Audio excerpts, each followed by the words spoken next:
She's a regular sponsor for our mission trips, and she helps out in any way she can. And she said she'd been going through a rough time the last 6 months or so. She said she was especially down in August.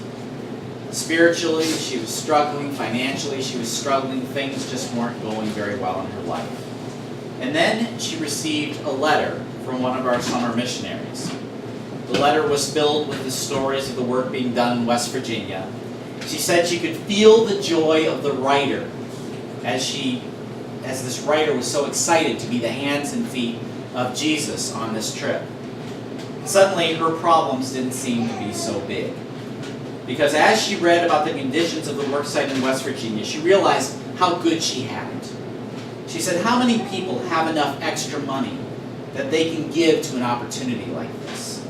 How many people can share what God has given and touch someone in another state?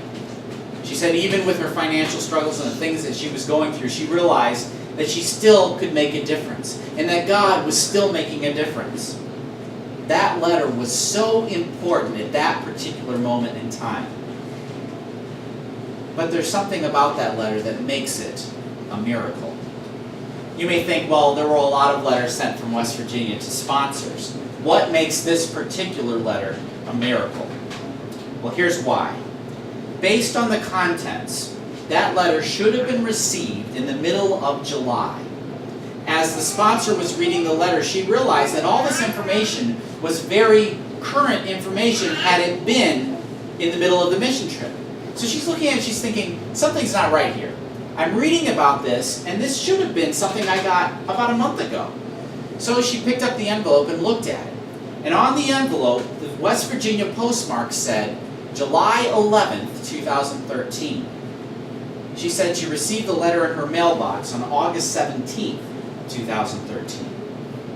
Now, it might be easy to jump to the conclusion that the post office messed up and did a bad job, and that's why she didn't get the letter until a month later. I don't look at it that way. I believe that our sponsor needed to receive that particular letter, that special letter, on that specific day because God knew she needed it. In God's foresight, He plucked that letter from the millions of pieces of mail that go through the Postal Service each week. He took it, He made sure that it stuck to the bottom of a mailbag somewhere and couldn't move. And in a certain day in August, God gently loosened that letter. And that letter returned to the massive piles of letters being sorted and suddenly ended up in our sponsor's mailbox on August 17th. That isn't a coincidence. It's a very small thing in the grand scheme of life. It isn't something we'll remember for years to come. It's almost trivial to us, though it isn't so trivial to that sponsor. And it isn't trivial to God. I believe in a big God who can do small things. I believe in a God of the complex who cares about the simple.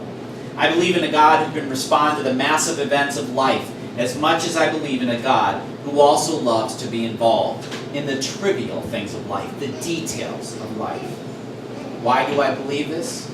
Because of what I read in the Bible, and that I know that my God is so big that He cares about the small things. You may have had a boss at one time or another who had to have their hands in everything. They had to be leaning over your shoulder, knowing what you were doing, knowing every detail, everything that's going on. Probably drove you crazy. I've had bosses like that, where you just wanted to say, just leave me alone and let me do my job.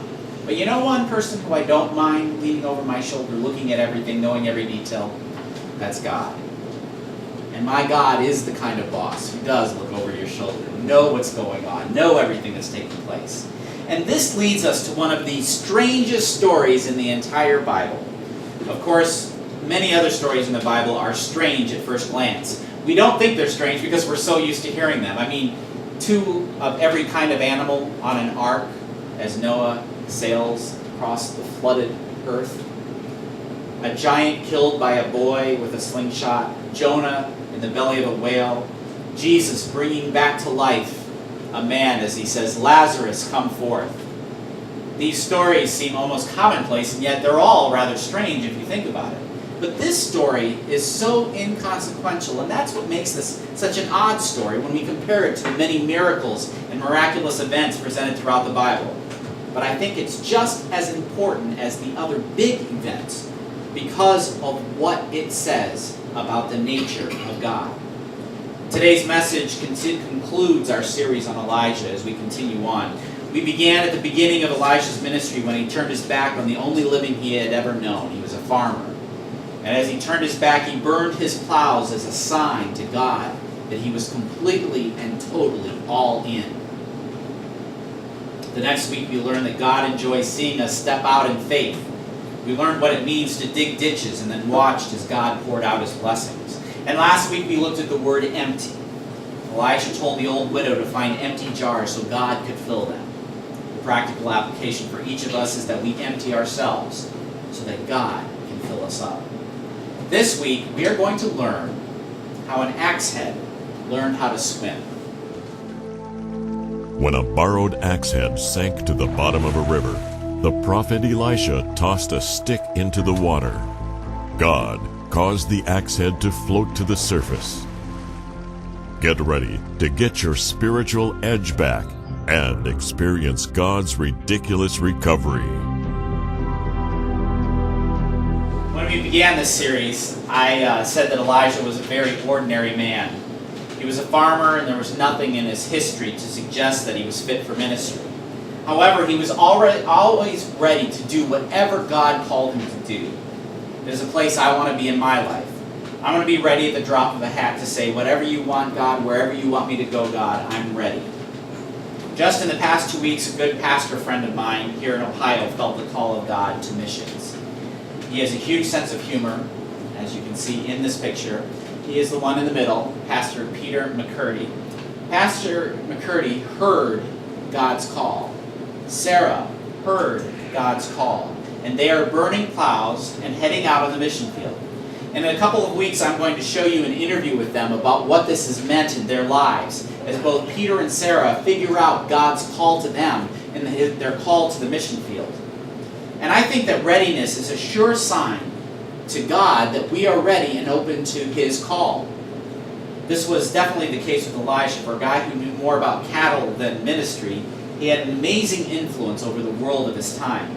Elijah became very, very well known. He went from just being a prophet to teaching others in ministry. He taught in a school of prophets, and I suppose today we would call that a seminary. It was a religious school. It grew, and suddenly they had a problem. The company of the prophet said to Elijah, "Look, the place where we meet with you is too small for us." This says so much about Elijah's popularity. The school was growing because he was present. Now the number of students was overwhelming the building. Something had to be done because the building was too small. So what did they do? First, we have to understand that schools in those days were built by the students. There weren't big benefactors writing checks and having names on the sides of buildings. These students not only learned in school, they built the school that they learned in. 2 Kings 6:2, "Let us go to the Jordan, where each of us can get a pole, and let us build a place there for us to meet." And Elijah said, "Go." So they decided to build their expanded school on the banks of the Jordan River. Elijah clearly thought this was a good idea, so he told them to go ahead and do it. Then one of them said, "Won't you please come with your servants?" "I will," Elijah replied. And he went with them. And they went to the Jordan and began to cut down trees. Now, a couple of things I noticed in these verses. First of all, the students obviously liked their teacher. They asked him to go with them. So Elijah said that he would go with them. Not only that, he joined them in cutting down trees and helping to build the seminary, the school that they were going to be learning in. Then something relatively trivial happened. It was trivial because it was commonplace. They were using axes to cut down the trees to build this building. Now, what is something that can go wrong when using an axe? Seriously. I've had it happen to me. What is it that can go wrong? The head can fly off. The head can fly off the axe. That happened to me. We were cutting logs out when I went to the University of Montana. And we were actually warned about this, and you are not allowed to, when somebody's swinging an axe, you can't stand on the end facing the person who is swinging the axe just for that fear of the axe head coming off. And it did come off when I was swinging an axe. And we all know what could happen if it came off at the wrong time. This was so commonplace in the Old Testament. Apparently they didn't have a way to keep those axe heads on. There's actually a verse about this in Deuteronomy, verse 19:5. For instance, a man may go into the forest with his neighbor to cut wood, and as he swings his axe to fell a tree, the head may fly off and hit his neighbor and kill him. That man may flee to one of these cities and save his life. Now you might look at that verse and say, wow, I can't believe they're talking about this. But this was an issue. And they needed to have a rule for what happened if a neighbor or a friend or somebody was killed accidentally by an axe head flying off. And the Deuteronomy actually goes on to describe what to do in a case like this when an axe head flies off. That's how common it was. That's how prevalent it was. It wasn't something unusual. Well, in this case, luckily we don't have the tragedy of somebody dying. Instead, something very trivial happened. As one of them was cutting down a tree, the iron axe head fell into the water. "Oh no, my lord," he cried out. "It was borrowed." The axe was borrowed. Scripture doesn't tell us that Elijah got mad about this incident. It doesn't say anything about him being angry. We don't see him asking the student why he was being careless or why he borrowed the axe in the first place. We don't see anything about Elijah's reaction. Again, the axe head flying off was not something unusual. However, there may be another reason that Elisha wasn't angry with the student. Here's the question. Where did the axe head fall? It fell into the river. So the axe head falls. So which way was the student facing when he was swinging his axe? Obviously toward the river. Probably a smart thing to do. He wasn't facing people. So maybe that's why Elijah wasn't concerned about which way the axe head went, because of the fact that he really wasn't being careless. He was pointed toward the river, where likely no one was. So as he's swinging his axe, the axe head goes into the river. Losing an axe head, again, may seem insignificant to us today. Any ordinary person would say this was not a tragedy. But obviously it was a big deal to this student. And in those times, it was a little bit bigger of a deal than it is today. These days, how would we solve the problem? We'd go to Lowe's, Home Depot, or Menards. Back then, whole different story. Iron was actually a very valuable commodity back then. Losing any kind of tool when tools were so scarce was a bigger deal than it is today. Add to the fact that it was borrowed. And to the student, it probably felt like his whole world had caved in. If anyone is to blame, consider the person who he borrowed the axe from. Do you think he gave him the best axe he had to offer? Or did he give him an old second-hand axe with splinters in the handle and an axe head that wasn't really bolted on tightly? J. Vernon McGee wrote the Through the Bible series. He's a commentator, and he says this: "Who loaned the student an old axe with a head that would come off? That's the fellow I want to talk with." I imagine that fellow is the same one today who gives second-hand clothes and old Christmas cards to missionaries and thinks he's serving the Lord. I might not go that far, but I understand the sentiment. When I present the Ananias and Sapphira message in a couple of weeks, that's one of the questions we have to ask. Are we truly giving God our all? Are we giving our portion? Are we giving our blessing? Are we only giving part of what we have to give to God? Do we give to God what we have left, or do we give to God our best? That mission sponsor financially was struggling, and yet she still gave. She gave her all so that other people could experience what it meant to be a missionary on the mission field. And she was able to touch people in West Virginia from here because she gave her all. We're going to be putting those shoe boxes together. And Bryce said, well, I probably have some old toys to throw in there. Are we going to be throwing our old toys in there? Now, Anthony, are you going to throw the old G.I. Joe with the missing arm in there? Maybe so. Maybe so. Do we give our all, or do we give our leftovers? Do we give all that we have, or do we give just pieces and parts? The student had a problem. He had a borrowed axe head that had fallen into the Jordan River. But we have Elijah, who knows perfectly well that student probably didn't have any money and had no choice but to borrow an axe in the first place. And guess what? The Jordan River is a lot like the Maumee River. It tends to be muddy most of the time. The water wasn't clear. There was no way to know exactly where that axe was lying in the muck on the bottom of the river. 2 Kings 6:6 says, the man of God asked, where did it fall? And when he showed him the place, Elijah cut a stick and threw it there, and made the iron float. Another translation quotes that last line as, and the iron did swim. It was a miracle. It was a miracle of a trivial thing, very trivial thing, an axe head floating. David Letterman used to do a segment of his show called Will It Float? They would throw things in a big tank of water to see if they would float. Soap and feathers sometimes. They would throw an anvil. I saw an anvil go in one time. I imagine an axe head would be thrown in there. And guess what? It wouldn't float. When we have our prayer time with our children each evening, they list off the many things that they're thankful for. Just last week, Kerrigan was saying her prayers, and it came out sort of like this. Thank you, Mommy and Daddy, for having fun. There's silence. And she goes, and something else. Amen. My God cares about something else. My God is so big that He cares about the things we remember and the things that we forget. He cares about the small details, the trivia, the little things that hardly make a difference in the entirety of our day. God cared about that axe head lying on the bottom of the muddy Jordan River. God cared about what looks like a trivial little thing. This past week I was reading a devotional blog online, and the parents were saying what a problem they were having with their daughter's diapers overflowing every night. And as they talked about it, they decided to do something radical. They decided to pray about it and ask God to help them with their daughter's diapers overflowing every night. It's a problem every parent has had at one time or another. Well, they prayed about this little trivial thing. And guess what? The father said after we started praying for this, we noticed that her diapers didn't overflow anymore.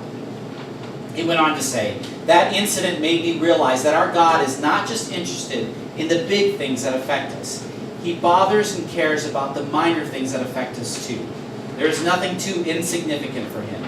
So don't be like some religious people who have this idea that God only wants us to bring the big issues to Him, and that He doesn't want us to bother Him with the small issues.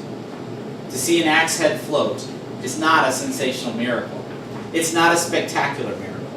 But it is a miracle nonetheless. Just like the miracle of that letter sent on July 11th that arrives on the day that it's needed, on August 17th.